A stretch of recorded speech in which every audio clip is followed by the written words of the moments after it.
it's been a couple minutes after, I'll turn on the mic. Hey, how's the volume? Can everybody hear me well? Good? Okay. Hey, my name is John Howard. I'm with Financial Wealth Solutions. We have an office here in Bismarck and one in Fargo, and our main office is in just south of Denver, Colorado.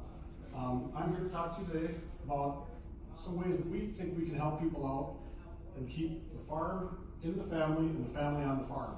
You know, that's a big issue sometimes when you've got multiple kids and maybe one of them wants to farm, the other one doesn't. And how do you give them an inheritance or have them buy the land without having to break it up? So we're going to kind of show you a method that we've done with some people to help them along the lines of doing that. Now, we're going to start with some clients we have. We obviously changed the names and everything, but this is the scenario. So, Ann and Bob own their own farm and they want to retire in about 7 years. They've got a son, Ronnie, who works on the farm, and Ronnie wants to purchase it from mom and dad in the future. They also have a daughter, Stacy, who doesn't live there, has no interest in farming, just doesn't want to do it. Ronnie's been working the farm with mom and dad since he got out of college. And we got to figure out some scenarios to help them out. Okay? Now, Ann is 62, Bob is 65. They built a generational farm with 2,500 acres worth of land, valued at about $5,000 per acre. Now, they've worked their butts off all their lives to pay this farm off. It has no debt on the land. They worked really hard, long time. So not only have they accumulated that ground, they also have about $1.5 million worth of equipment. Also, commodities, about 200,000 bushels that are in the bins as well. Biggest thing is they have no debt on any of that land or equipment anymore. And they want to retire in about 7 years. You know, Bob wanted to retire in 10, and wanted to retire right now, so they compromised and went for 7. So, what's a scenario to keep them there? You have a son, Ronnie, who's 40. He's got a spouse, Kyla, who's 38. Now, they've been farming, like I said, with Ann and Bob since they got out of college. Now, Ronnie also has 500 acres of his own land that he's been purchasing over the years, and he'd like to purchase the rest of the farm, the other 2,500 acres from mom and dad, when they retire. So, where'd he go? They don't have any equipment of their own, and oh yeah, they also have a daughter, Stacy, and a spouse, Steve. Okay? Now, Stacy moved away. She's not farming, has no interest in farming at all. Now, when Ronnie has been farming his 500 acres, he just borrows equipment from his dad, rents it out, uses some of dad's equipment. He has no equipment of his own. Now, what's the value of their current farming operation? Well, Ann and Bob's farm is worth about $12.5 million. It's not unheard of nowadays with the way land prices have been going for farms to be worth somewhere near that much money. Now, they also have, like I said, $1.5 million worth of equipment, and their commodities are worth just under $1 million at the current prices. That's stored at the local elevator. Some on the farm, some at the local elevator. So, what are the options? Well, they can borrow from the local lender. You know, Ronnie and Kylie can go to the local lender, see what they want to do, see if they can buy the land. Well, there's a couple options for that, but also how do we take care of Stacy and her husband? But also would like maybe some inheritance or something in the future. They can go to the bank, or they can fund their own personalized plan. Now, what is that typical bank plan? Well, Ronnie can borrow $6 million to buy half of the farm right now, a 30-year note at 4% interest. Well, that's an annual payment of $343,000 a year. And if you look at it, interest in just the first 10 years is over $2 million. That's $200,000 a year in just interest. What would that money have been? That could have been profits to the farm. Instead, it's profits to the local bank. So, what they did, he decided, like I said, borrow $6 million to buy half the farm now, and the rest could be gifted to him in the inheritance when time comes around. At first, Bob and Ann were really hesitant to do this type of plan. Why would they want to encumber all this land that they spent their whole lifetime paying off? Why just essentially give it back to the bank? That wasn't in their plan, but that's the end result. So what happens if you go through this typical plan? What's the end result? Well, Ronnie and Kyla purchased the land. Ann and Bob received $6 million. Everybody's happy, especially the bank, right? They've got half the land at least, and they can maybe inherit the rest later. So, what about the equipment? Well, they still have to purchase the equipment. So, Ann and Bob agreed to sell the $1.5 million worth of equipment on a 2% fixed interest note with a 10-year payment plan. It's $165,000 a year also that Ronnie and Kyla are going to have to come up with. So, in the end result, Ann and Bob, yep, they received $6 million. But out of that $6 million, what's due? $1.428 million in long-term capital gains that's due, right then and there. Also, on that $165,000 a year payment they're getting for the equipment, they also pay just under $40,000 of income tax for the next 10 years, if they're in the 24% tax bracket. So, they're losing a lot of that money through that as well, aren't they? So what are the consequences of doing that typical lender plan? Well, look, $343,000 from the bank's income from the farm's income goes to the bank annually. And $200,000 of this is interest to the bank on ground that's already been paid for by Ann and Bob. So they're making their kids remortgage the whole farm they spent their lives paying off. So between the ground and the equipment, which is $165,000, $510,000 of the farm's income is removed annually before any potential profits could be realized. That's quite a big sum, isn't it? But that's what, unfortunately, some people are having to do. Now, what if you find your own personalized plan and do this a little bit different way? What if we show you how you could redirect those land payments to Ann and Bob instead of the bank? Well, what we did is we helped Ann and Bob set up a defined benefit plan for their retirement. So there's no need to give the bank the farm's profits. They can keep it for themselves while Ronnie is paying them off. So what does a personal plan look like? What are the advantages of it? Well, number one, big tax deductions. All that money that we're putting away into the fund is 100% tax deductible that year. Pay no taxes on all that income. And Bob are both going to get retirement benefits out of all that money as well. If they have any employees, those employees can also be put on this plan and get a small sum for themselves as well. Also, what about legal protection? All these funds that we're putting aside into this account goes in its own separate revocable trust that nobody can touch. There is no way to get it other than the IRS if you've committed fraud. It can't be in a criminal case, can't be in any civil liability, any of that. Nobody can touch that money. Now, the best thing I can tell you about that is the type of trust it's in is the same thing as O.J. Simpson had from his NFL pension. When O.J. got out of prison and the Goldman family sued him for $50 million, they got that $50 million judgment. The Goldmans don't get any of O.J.'s money from this trust. They don't have a dime of that. That's the same type of thing this is that gives you that legal protection if anything should happen. And then finally, estate preservation. This is going to help you keep your estate because all the funds we're putting in here is going to be income tax and estate tax free when it comes out. Also, it's outside of your estate. So all these monies that are going in here are not going to be in your estate when estate tax comes due. So what types of plans are we talking about? Well, traditional retirement plans are things like this that you've already heard of and you probably know about. 401ks, profit sharing plans, SEP plans. Those are called defined contribution plans where you know what you're going to contribute every year The government tells you how much it can be. For instance, a 401k is $23,000 a year, and if you're over 55, you've got the catch-up, so you can do another $7,500. Well, if you've got $1 million a year farm, a $30,000 reduction really isn't all that much.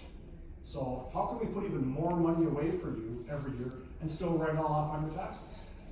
Well, that's what we're going to show you. The other side of the 401k defined contribution plan, the other side of the 401A law in the IRS code is called defined benefit plans. Now, with a defined benefit plan, we figure out how much you want at retirement to replace your current income, and then we solve for how much money you need to have in that account at retirement based on if you got a 1% rate of return on that money. So how much can you put away? Whatever is required to fund the plan. So right now you're maxed out at about $3.5 million in a plan. If you wanted to put away, have $3.5 million when you retire in 5 years, divide that out by 5, you can put away $700,000 a year and write 100% of that off your taxes every year for the 5 years till you retire.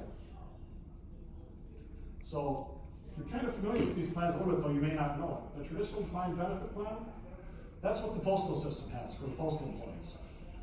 A lot of the reason people go there is they know they're going to have a pension when they retire and get money coming in for their retirement. Well, that's defined in those as a set dollar amount per month. The longer you work for the post office, the longer or the higher your amount is going to be that you make at retirement. So that's something similar. Also, we can do a defined benefit plan called a 412E3. Now, the traditional defined benefit and the 412E3 are very rigid. Once we set up a plan and you know how much you want to put away, you pretty much have to do that amount every single year. So those plans are typically not very good for people in the farming community because your income goes up and down, depending on how the season was. So for farm families, we usually recommend the cash balance plan. So a cash balance defined benefit plan is one where, yes, we can still put away a lot of money, but it can vary up and down throughout the year, or throughout each year. Because, like I said, some years you're going to have really good income, some years you might not have such a good income. So we can actually, if you have a horrible year and everything goes terrible, we can put nothing in the plan that year. If you need a little bit more deductions that year, we can actually put more away the next year. How is the money invested in these plans? There's only 2 places that we can put this money per the government rules. One is cash value life insurance, which is very important for the future. The other is a guaranteed annuity designed specifically for pension plans. Now, why is that important?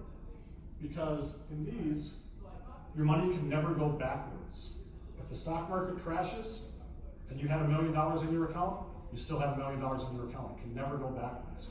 Now, you give up a little bit of the really high-end rates of return because of that, but you have that safety, no risk involved.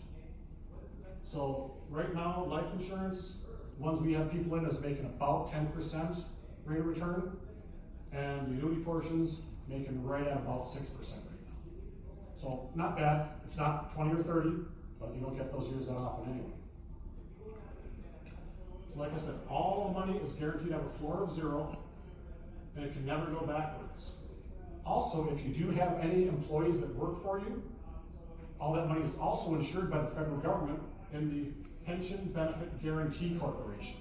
What is that? It's basically the FDIC of banks. This is the FDIC for pension plans. Now, the FDIC accounts, I think, are maxed out at $250,000 you get covered. There is no limit on these. If you've got $5 million in there, you're insured for $5 million. It can never go backwards. You can never lose the money. Now, what about the tax-deductible life insurance I talked about? So, what we put away, out of that money that Ann and Bob are putting away, the plan purchases life insurance on Ann and Bob with a face amount of $3 million on each of them. Now, why is that important? We'll get to that in a little bit because that is what is going to help make Stacy whole at the end of their lives. So, what else is important? These include living rider benefits for long-term care, critical illness, and terminal illness. Now, what does that mean?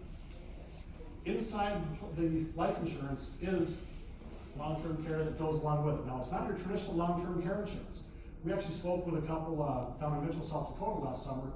They had paid $1.2 million to the nursing homes out of the farm's income for mom and dad when they had to go to nursing home. Well, ours isn't like that. Traditional long-term care is called invoice-based. So when you go to the nursing home will send your long-term care insurance company a bill. They'll send them an invoice, and they pay that every month. That's how that works. In ours, it is not invoice-based. The money comes directly to you.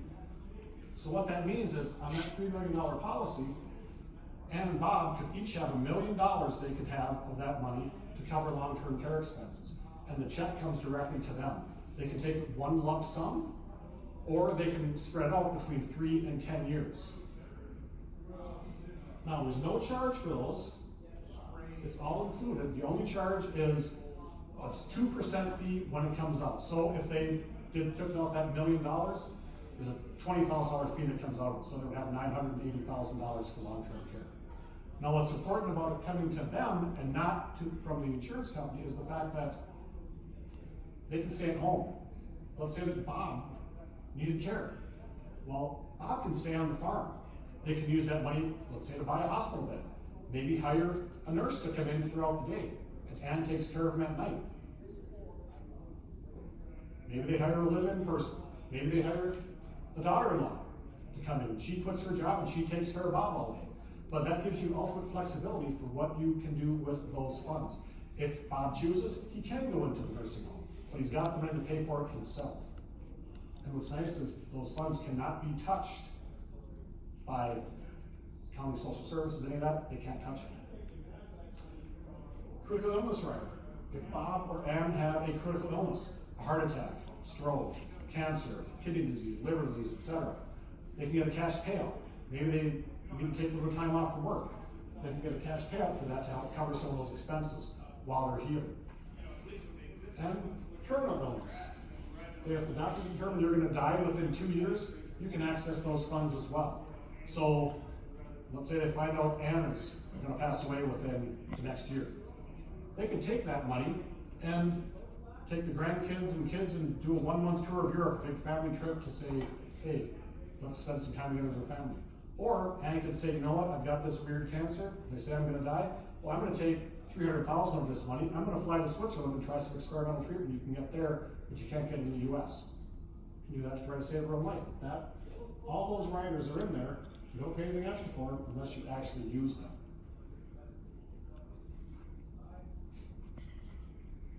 Now, we've got flexible options on funding this type of plan. We're going to put money away. Well, you can do it with yearly income from operations.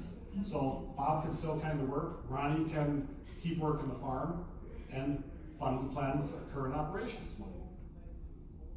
If they have a really, really bad year and they can't really fund the plan very much, okay, well, we want to keep funding the plan. We don't have the current income from this year. Let's sell some of the commodities. They've got $1 million in commodities. Maybe they take $300,000 of the commodities, sell it, pay no income tax on that sale, put the money directly into Bob and Ann's defined benefit plan without paying taxes. The equipment sales. They've got the money coming in from that, so if they've had a bad year, they can sell the equipment. Cash rent. Now, Ronnie is buying half the land, he's renting out the other half. They can use that as well to fund the plan. So let's compare. If you fund it yourself, whoops, wrong way.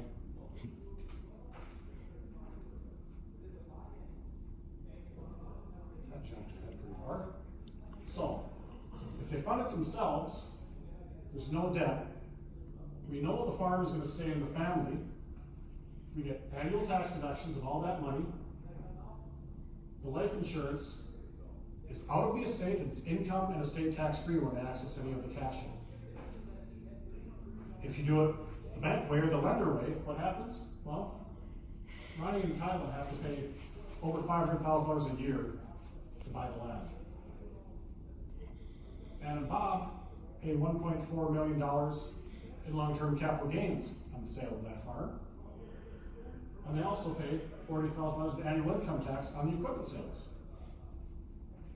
One looks a little bit better to me than the other one. I don't know about you. Now remember, this is also encumbering the ground that Ann and Bob spent their whole lifetimes paying off. So what is the final result? Well, Ann and Bob get to retire in 7 years, and the way the plan was set up, they would have approximately $2.7 million in their account. Ronnie is now farming all of the ground, which is unencumbered by any debt, and he pays mom and dad cash rent on half of that ground until they pass, which we all know is going to happen to all of us eventually. At death, the other half of the ground is inherited by Ronnie. Any remaining cash in the plan of that $2.7 million is utilized to pay any estate taxes that might be due. And also at death, Stacy gets equalized out of the estate. She never farmed, however, she receives $6 million, which is basically half of the value of the farm at the parent's death. Now that farm is staying in the family. Both kids are covered and get some inheritance. Fair is not always equal, equal is not always fair. So this was a good way for them to even things out. Everybody's happy. Mom and dad are happy. They know that farm is staying in the family. Ronnie's happy. He gets to keep that ground for his kids. And he gets the whole farm, plus his 500 acres that he already paid for himself. Stacy's happy, her and her husband get their inheritance as well. Everybody's happy except the lender, basically. So, who can we work with? Who can set up these types of plans? Sole proprietors, anybody with a Schedule C or Schedule F. We can do it with C Corps, S Corps, LLCs, any professional service corporations, LLPs, and partnerships. We can do this with pretty much any business entity there is. And it's all 100% guaranteed and all the tax rate. So you know how when people sometimes go to their accountant after the year and they say, well, you know what? You better go out and buy some new equipment or something because you're going to have a pretty hefty tax bill. You don't have a write-off. Well, why buy that new equipment when you can put it into your own personal wealth plan and pension plan for yourself and write it all off just the same way? So, looking at this, any questions? Somebody? Anybody?